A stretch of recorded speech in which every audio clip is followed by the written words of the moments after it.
Le président de la République annonce à Bassiknou la construction d'un barrage et un réseau d'évacuation des eaux de pluie pour la protection des populations. Le président de la République en visite à Bassiknou et à Add el-Bagrou dans le Houd al-Sharqi.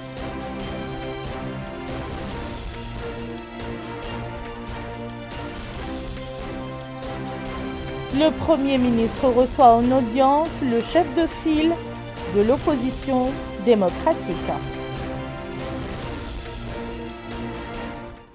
Madame, Monsieur, bonsoir. Un journal avec un léger retard. Je vous le disais en titre, le président de la République a regagné Nema ce soir, la capitale du Houd al-Sharqi, après avoir effectué des visites qui l'ont conduite dans les Muqata'a d'Add el-Bagrou et Bassiknou, où il s'est rendu pour s'enquérir de la situation des populations après les dégâts causés par les pluies diluviennes qui se sont abattues sur cette région du pays.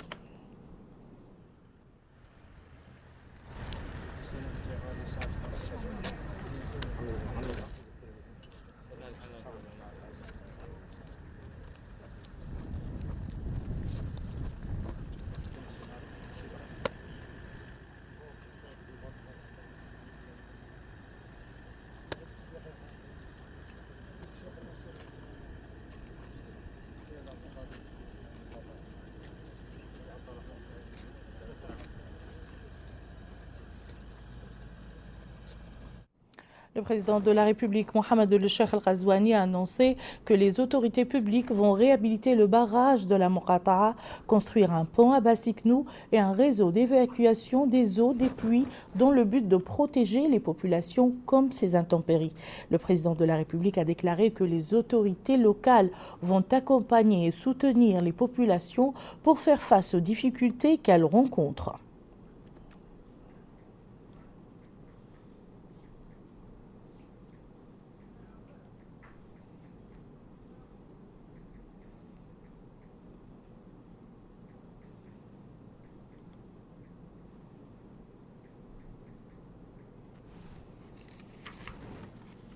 Le président de la République, M. Mohamed El-Cheikh El-Ghazouani, a donné aujourd'hui à Bassiknou le coup d'envoi des travaux d'une cellule d'urgence d'intervention rapide relevant de l'Office national de l'assainissement. Il s'est engagé à réhabiliter le barrage d'Erken et la construction d'un pont dans la ville pour la protéger des inondations. Par ailleurs, le président de la République a visité le centre de santé de Bassiknou. Compte rendu de toutes ces activités présidentielles avec Bokar Baylabar. Les autorités vont désormais réaliser une étude topographique pour déterminer la bonne technique pour canaliser les eaux afin que la ville de Bassiknou ne subisse plus de ce genre de dégâts. Avant d'atteindre cet objectif, le président de la République, M. Mohamed El-Cheikh El-Ghazouani, a donné le coup d'envoi des travaux d'une cellule d'urgence d'intervention rapide relevant de l'Office national de l'assainissement. Sur le site, le président de la République a été édifié sur le programme de travail de cette unité, ses compétences et le rôle qu'elle joue en cette saison marquée par d'importantes précipitations. L'unité dispose d'une pompe ayant une capacité de traitement de 230 tonnes d'eau par heure et de moyens conventionnels avec des camions-citernes aspirant quotidiennement de 175 à 200 tonnes d'eau. L'unité est à pied d'œuvre depuis 5 jours et travaille sans interruption. Le président de la République a également visité le bassin versant de la ville ainsi que la barrière de sable qui le protège. Il a été informé de la manière dont l'eau est drainée afin de ne pas constituer une menace pour la population. Et à la fin de la visite, le président de la République a rencontré des représentants de la population. Il a écouté leurs doléances. La principale de celle-ci est la réfection du barrage d'Erken, situé à 20 km au nord de la ville sur la route reliant Bassiknou à Nema. Autre activité du président de la République à Bassiknou, c'est cette visite au centre de santé de la ville. Accueilli par les autorités administratives et les responsables de la structure sanitaire, le président de la République s'est rendu dans les différents services où il s'est informé sur les pathologies locales les plus fréquentes et sur les prestations offertes aux malades. Il a donné des instructions pour que les citoyens bénéficient de soins de qualité. Pour rappel, l'effectif du centre de santé de Bassiknou comprend un chirurgien, un dentiste, un médecin généraliste, des infirmiers et des sages-femmes. Le président de la République, M. Mohamed El-Cheikh Ghazouani, est arrivé cet après-midi à Bassiknou, deuxième étape de la visite d'information qu'il entreprend actuellement dans les zones inondées du Haut Charri. M. Mohamed El-Cheikh Ghazouani a été accueilli à son arrivée par le Hakem de la Muqata'a, M. Mohamed Mahmoud Ould Fadel, les députés et les élus.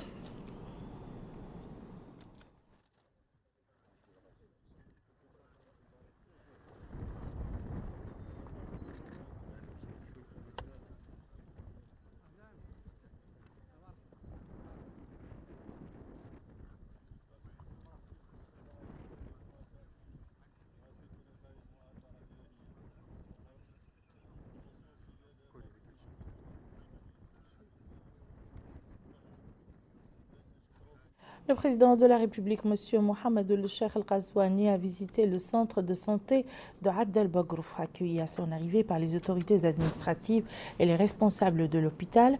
Le président de la République s'est rendu dans les différents services où il s'est informé sur les pathologies locales les plus fréquentes et sur les prestations offertes aux malades. Il a donné des instructions pour que les citoyens bénéficient de soins de qualité.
Et toujours à Add el-Bagrouf, le président de la République s'est rendu à l'école 1 pour s'enquérir des conditions dans lesquelles se déroulent les cours.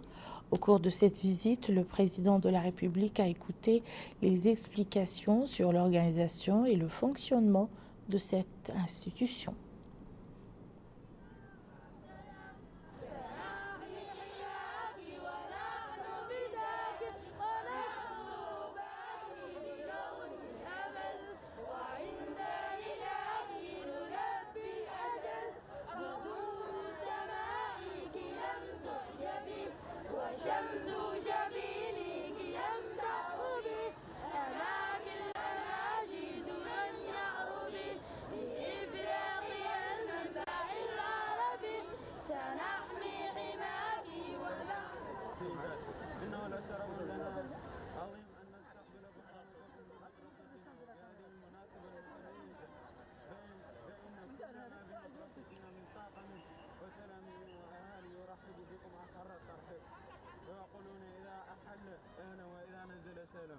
وفيما يخص وضعية التلاميذ فإنهم بحاجة ماسة إلى يد المساعدة في توفير أدوات التعليم من أقلام ودفاتر وكتب ومحافظ وألواح وأقلام ملونة إلى وفي الأخير تقبلوا منا يا فخامة السيد الرئيس فائق التقدير والاحترام وشكرا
des belles décorations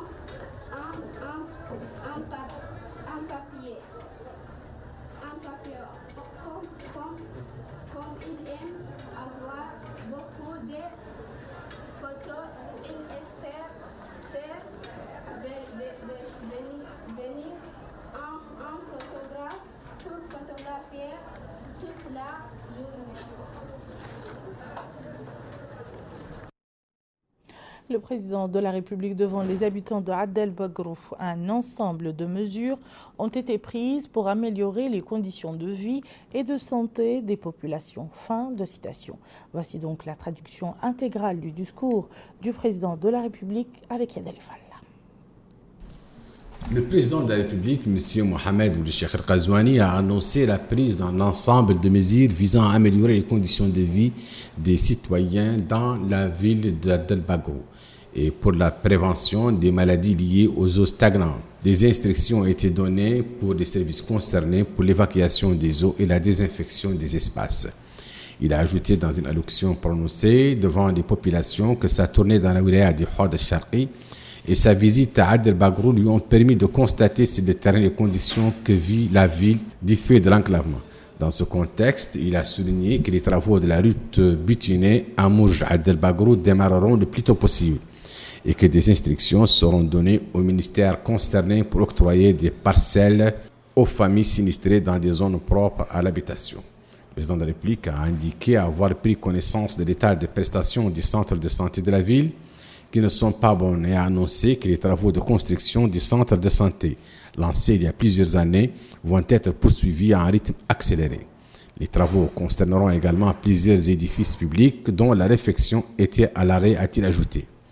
La ville bénéficiera de la construction d'une école ainsi que de plusieurs logements afin de permettre aux fonctionnaires, les personnels de la santé et de l'enseignement notamment, de se stabiliser. Il a ajouté qu'il a visité une école de la ville dans laquelle des salles de classe sont en construction alors que d'autres ont été affectées par les eaux. Ces dernières seront immédiatement restaurées, a-t-il dit. Le président de la République, Mohamed Ould Cheikh Al-Ghazouani, a indiqué que les pouvoirs publics étaient en train de procéder à la distribution des kits alimentaires aux familles pauvres en plus d'enveloppes financières substantielles aux personnes sinistrées.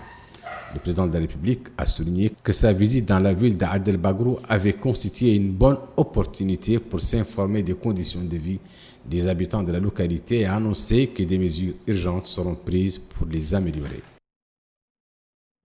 Le président de la République, M. Mohamed Ould Cheikh Al-Ghazouani, est arrivé cet après-midi à l'arrondissement de Add el-Bagrou, première étape de la visite d'information qu'il effectue dans certaines zones de la wilaya du Hod al-Sharqi récemment touchées par les pluies et les inondations. Le président de la République a été accueilli à son arrivée par le wali du Hod al-Sharqi, M. Cheikh Abdallah Oulewa, le président du conseil régional du Hod al-Sharqi, le chef d'arrondissement d'Add el-Bagrou et les autorités administratives et sécuritaires de la wilaya.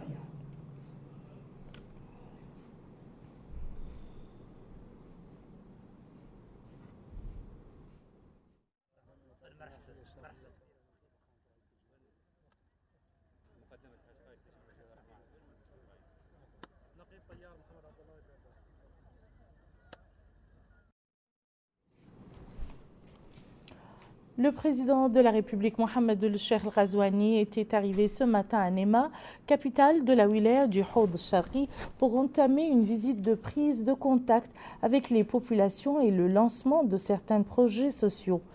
Il a été accueilli à l'aéroport international de Nema par les autorités administratives, les élus locaux et certains membres des forces armées et de sécurité.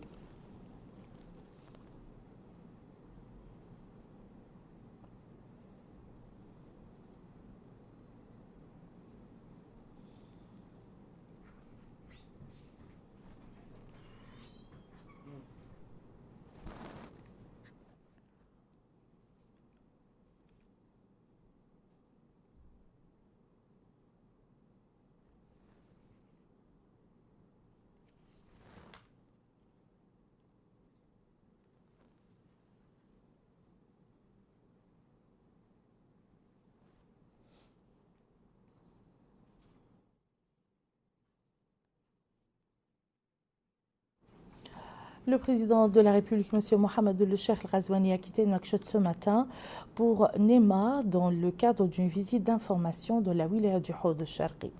Le président de la République entend ainsi s'enquérir des conditions de vie des citoyens dans les zones récemment frappées par les pluies et les inondations.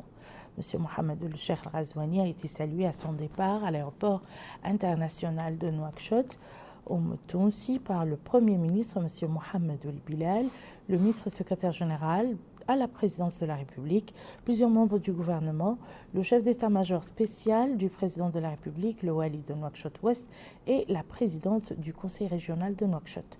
Le président de la République est accompagné au cours de cette visite par une importante délégation qui comprend notamment Dr Mohamed Salim Merzouk, ministre de l'Intérieur et de la Décentralisation, Mme Khadija Toumtbouk, ministre de l'Habitat, de l'Urbanisme et de l'Aménagement du Territoire, M. Mohamed Ould Mhaïmid, ministre de l'Équipement et des Transports, Sid Ahmed Ould Mohamed, ministre de l'Hydraulique et de l'Assainissement, Habib Ould Ham, commissaire à la sécurité alimentaire, M. Mohamed Ahmed Ould Mohamed Lamine, directeur de cabinet du président de la République, Ahmed Ould Bahnin, chargé de mission à la présidence de la République, et Omar Gueye, chargé de mission à la présidence de la République, et El Hassan Ould Ahmed, directeur général du protocole d'État. Le Premier ministre, M. Mohamed El-Bilal, a reçu jeudi en audience dans son bureau à la primature à Nouakchott M. Brahim Ould-Bekkay, chef de file de l'opposition démocratique. L'entrevue s'est déroulée en présence de M. Sidi Ould Moulaïzine, directeur de cabinet du Premier ministre, et Hasni Ould Lefri, conseiller du Premier ministre chargé de la communication.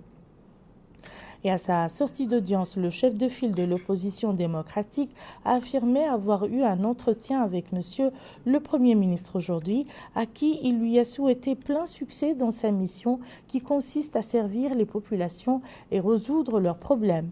Nous avons abordé plusieurs sujets, notamment la situation administrative de l'institution de l'opposition démocratique et les résultats de la visite que j'ai effectuée il y a quelques jours auprès des populations affectées par les pluies torrentielles, a-t-il ajouté. Nous avons également discuté de la situation politique du pays et de la nécessité d'organiser un dialogue inclusif qui traitera de questions fondamentales comme le dossier de l'unité nationale, le passif humanitaire, la réforme du système électoral, l'indépendance de la justice, la lutte contre la corruption et la mauvaise gouvernance, ainsi que la préservation des libertés, entre autres, a conclu le chef de file de l'opposition démocratique. Le groupe parlementaire pour la protection de l'environnement a organisé ce matin un atelier de sensibilisation sur les défis auxquels font face les côtes nationales. L'atelier a été organisé en collaboration avec le ministère de l'Environnement et du Développement durable. Abdul Adamouba nous en dit plus. Le littoral, enjeux et défis, tel est le thème de ce séminaire d'information et de sensibilisation du groupe parlementaire pour la protection de l'environnement, ce afin de sensibiliser les parties prenantes à la protection de l'environnement. Ainsi, ce séminaire est organisé par ce groupe parlementaire dans le cadre des activités des députés afin de mettre en avant l'impérieuse nécessité de protéger l'écosystème. Hamadi Ould Maïmou, premier vice-président de l'Assemblée nationale, a loué l'importance de cette activité, particulièrement le respect des normes environnementales, ce qui, précise-t-il, contribue à l'amélioration du cadre de vie. Par la suite, Madame la ministre de l'Environnement et du Développement durable, Maria Mint Bekkay, a déclaré que l'objectif de ces rencontres est de sensibiliser sur l'importance de la protection de l'environnement ainsi que ses avantages dans le cadre de la protection de la santé des personnes. Le président du groupe parlementaire pour la protection de l'environnement, Hamadi Ould Tibari, a quant à lui, au cours de son allocution, effectué une corrélation entre le développement et le respect de l'environnement. La République islamique de Mauritanie a salué le rôle que joue le royaume frère du Maroc en faveur de la réussite du dialogue entre les frères libyens, indique un communiqué du ministère des Affaires étrangères et de la coopération et des Mauritaniens de l'extérieur. Le communiqué appelle les frères libyens à privilégier l'intérêt national et faire tout ce qui est en leur pouvoir pour suspendre les affrontements. Voici une traduction non officielle du communiqué du ministère des Affaires étrangères. La République islamique de Mauritanie suit avec intérêt les consultations en cours entre les parties libyennes dans la ville de Bouznega, en Royaume du Maroc, ainsi que les ententes préliminaires encourageantes exprimées par les participants, en même temps qu'elle se félicite du rôle constructif que joue le Royaume du Maroc. La République islamique de Mauritanie appelle les frères libyens à privilégier l'intérêt national et à faire tout ce qui est en leur pouvoir pour préserver le cessez-le-feu qui a été conclu tout dernièrement et qui est encore fragile. À Rosso, le ministre de la Défense a tenu une réunion avec les autorités locales dans le but d'étudier la situation dans laquelle se trouve la capitale du Trarza suite aux pluies diluviennes. La réunion doit aboutir aux moyens les plus adéquats pour sortir la ville de la situation dans laquelle elle se trouve.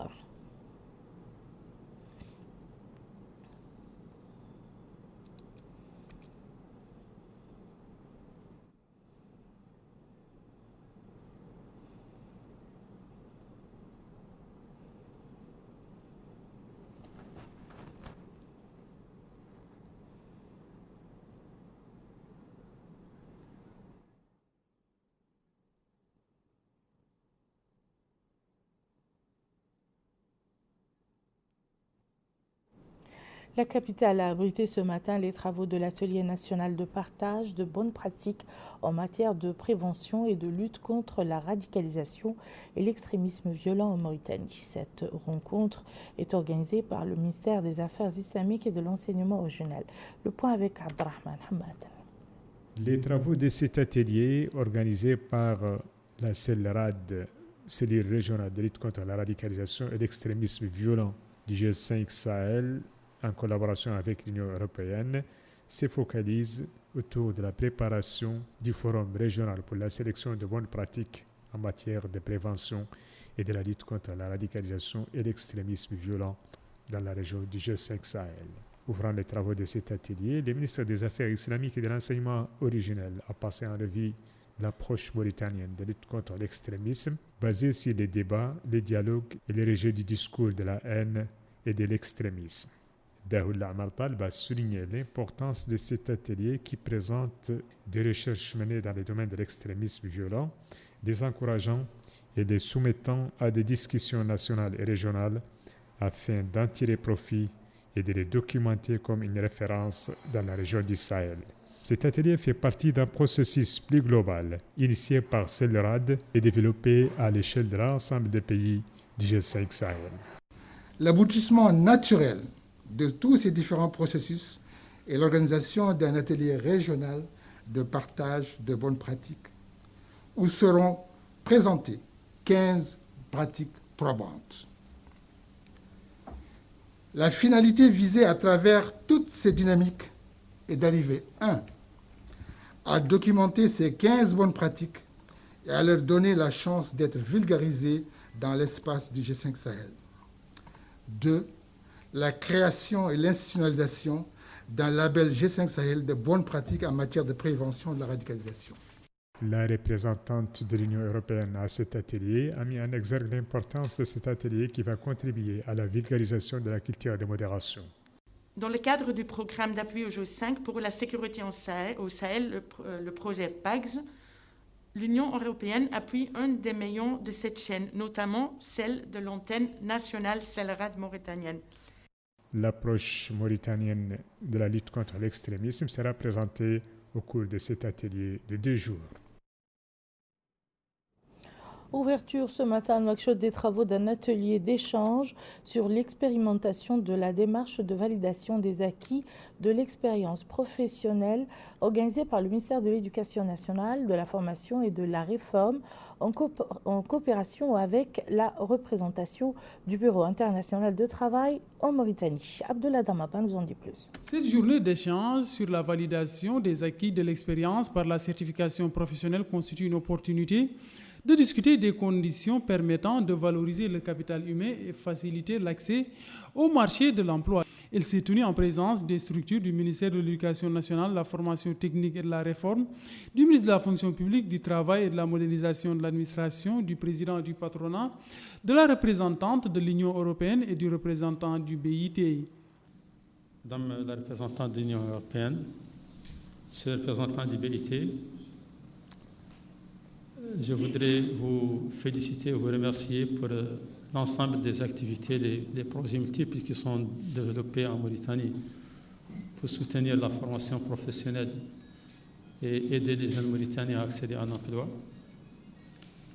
Dans une société où l'apprentissage traditionnel occupe une place importante et dans une économie caractérisée par une forte présence du secteur informel, l'activité objet de l'atelier aujourd'hui revêt une importance particulière. La validation des acquis de l'expérience répond à un besoin réel de la Mauritanie, aussi bien des entreprises que des jeunes travailleurs indépendants, y compris du secteur informel, qui concentre une grande masse de main-d'œuvre. En effet, la VAE est un besoin et une réponse adaptée pour faciliter l'intégration dans le marché de l'emploi et la valorisation du capital humain, comme c'est défini dans les différentes lois, notamment aussi dans la stratégie nationale de l'emploi et la nouvelle loi sur la formation professionnelle. La représentante de l'Union européenne a pour sa part mis en avant l'engagement de ces représentations à appuyer la promotion d'une formation technique de qualité. Les locaux du ministère de la Santé ont abrité aujourd'hui les travaux d'une réunion de coordination, la première du genre entre les ministères de la Santé et des Affaires sociales, de l'enfance et de la famille. Le point avec Rabia Deida. L'aspect social et sanitaire revêtent une importance capitale pour les Mauritaniens. L'objet de cette réunion, initiée par les départements de la santé et des affaires sociales, de l'enfance et de la famille. Là, nous sommes dans une réunion de coordination, bien sûr, mais aussi nous sommes dans une réunion qui nous permettra probablement d'avancer plus rapidement par rapport à la solution des problèmes de groupes qui sont des groupes très vulnérables, qui justement sont dans la priorité de son excellence président de la République, qui sont en particulier les hémodialysés, en particulier les personnes évacuées à l'extérieur qui n'ont pas les moyens, qui ne sont pas assurés à la CNAM, et en particulier les cas indigents qui viennent dans les hôpitaux et dans les centres de santé, pour lesquels aujourd'hui on espère pouvoir trouver des solutions concrètes et avancer plus rapidement. Il était noté que les ministères comptent travailler en synergie pour accomplir le programme du président de la République, M. Mohamed El-Cheikh El-Ghazouani, qui accorde une importance particulière aux franges les plus vulnérables. Le ministre du Développement rural s'est rendu à Vomliglet dans le cadre d'une visite qui lui doit permettre de s'enquérir de l'état des infrastructures dépendant de son département de la wilaya du Gorgol. Cette visite vise à éviter à ces infrastructures de se détériorer suite aux pluies diluviennes qui se battent dans la région. Cette visite vise à évaluer les risques et problèmes posés aux installations d'eau en raison des pluies torrentielles qui se sont abattues récemment dans la zone. Sur place, le ministre du Développement rural Di Oulzain, en compagnie du Wali du Gorgol, a été édifié par le comité technique sur le fonctionnement de l'ouvrage et les mesures prises pour le suivi quotidien du niveau de l'affluent du fleuve. Ainsi, le ministre du Développement rural a déclaré que cette visite s'inscrit dans le cadre de la préservation des infrastructures hydrauliques, y compris les barrages et d'autres retenues d'eau, en prenant des mesures pour éviter les pertes et assurer la sécurité de la population locale. Pour cet agriculteur, le barrage de Vomgleita dispose d'un énorme potentiel qui permet à la pratique agricole dans toute la zone au profit de la population locale. Pour le député Hassanaoul Baba, cet ouvrage hydraulique a eu des effets positifs sur le rendement de la productivité agricole dans cette zone. Achevé en 1984, le barrage de Vomgleita, de 43 mètres de hauteur pour 110 mètres de longueur, est l'ouvrage du genre le plus important de Mauritanie, avec une réserve utile de 500 millions de mètres cubes à son niveau maximum normal. Il peut fournir l'eau d'irrigation pour plus de 20 000 hectares. Le ministre de l'Emploi, de la Jeunesse et des Sports, Dr Talib Ould Ahmed, a effectué aujourd'hui une visite dans la Muqata'a d'Atar, au cours de laquelle il était accompagné du Wali de l'Adrar, M. Haddadi Mpali Yatera. Le ministre s'est informé sur le fonctionnement de certains services de son département. Melika Narli. Les infrastructures sportives à Atar ont été l'objet de la visite d'inspection et de travail du ministre de l'Emploi, de la Jeunesse et des Sports.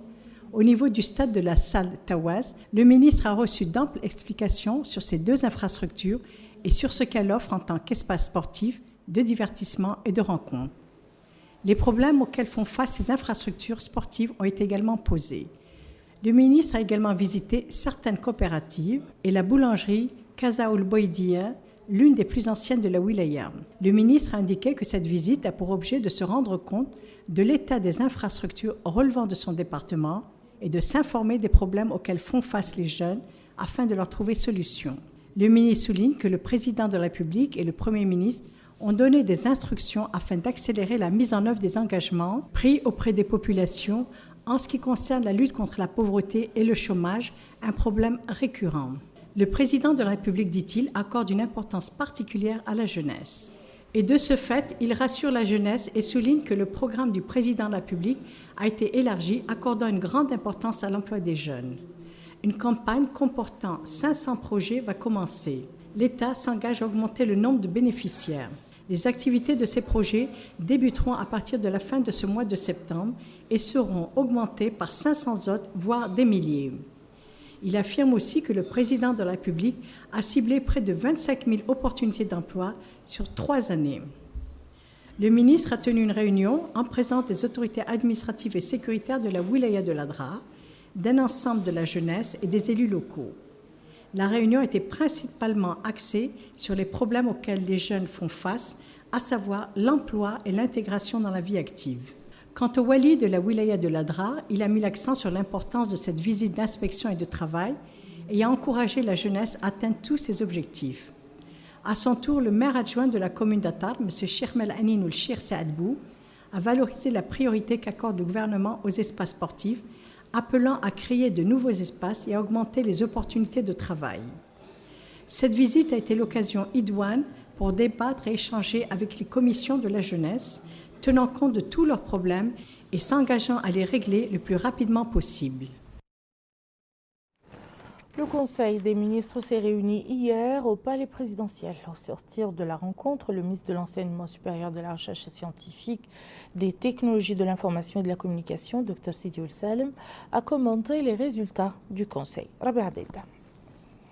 Lors du point de presse hebdomadaire, le ministre de l'Enseignement supérieur, de la Recherche scientifique, des technologies de l'information et de la communication, M. Sidi Ould Salem, a commenté les résultats du Conseil. Dans l'entame de son propos, le porte-parole du gouvernement a indiqué que le Conseil a examiné et adopté un projet de décret portant nomination des membres du Conseil d'administration de l'Agence nationale de la recherche scientifique et de l'innovation et discuté de nombreux points importants. Il s'agit de l'adoption de la déclaration de la politique générale du Premier ministre, de la situation de la pandémie de la Covid-19 dans notre pays, de la reprise des cours et de l'hivernage 2020. Le ministre s'est félicité de la confiance accordée au Premier ministre par une majorité confortable des députés. La validation du Parlement laisse les coudées franches au nouveau gouvernement pour mener à bien sa politique qui va dans le sens de l'amélioration des conditions de vie des populations. Concernant la Covid-19, il a tenu à souligner qu'une réelle baisse des cas de contamination, de décès et de personnes en quarantaine est constatée, au moment où une hausse du nombre de nouveaux cas est enregistrée dans certains pays. Le ministre a tenu à préciser qu'un suivi constant de la situation est assuré par les services compétents. Autre point, au cœur des débats, l'hivernage 2020. Pour le porte-parole du gouvernement, il a plu en quantité sur de grandes étendues du territoire national. Malheureusement, les pluies diluviennes ont parfois occasionné des dégâts, a-t-il souligné. Selon lui, le dispositif mis en place sous la tutelle du ministère de l'Intérieur a été efficace. Son travail, ajoute-t-il, est de surveiller l'évolution de la situation, d'intervenir en urgence aux besoins et d'apporter tout le soutien nécessaire aux populations. Toujours à propos de l'action du gouvernement pour soulager les sinistrés, le ministre a précisé que des stocks importants de denrées alimentaires et de kits divers ont été mis à la disposition des commissions régionales chargées des opérations. Évoquant la reprise de l'année scolaire 2019-2020, le ministre, qui salue les mesures mises en place par les ministères de l'Éducation et de la Santé en matière de prévention contre la Covid-19, a indiqué cependant que quelques établissements connaissent des difficultés qui résultent des dernières pluies. Il a insisté sur le fait que des instructions ont été données afin de résoudre le problème. Et voilà qui met fin à ce journal. Tout de suite, le rappel des titres. Le président de la République annonce à Bassiknou la construction d'un barrage et un réseau d'évacuation des eaux de pluie pour la protection des populations. Le président de la République en visite à Bassiknou et Ad El Bagrou dans le Haoud al-Sharqi.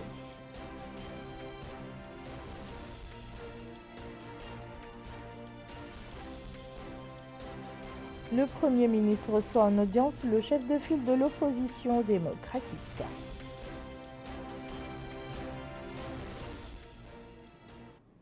Merci, Madame, Monsieur, de nous avoir suivis. À très bientôt, Inch'Allah.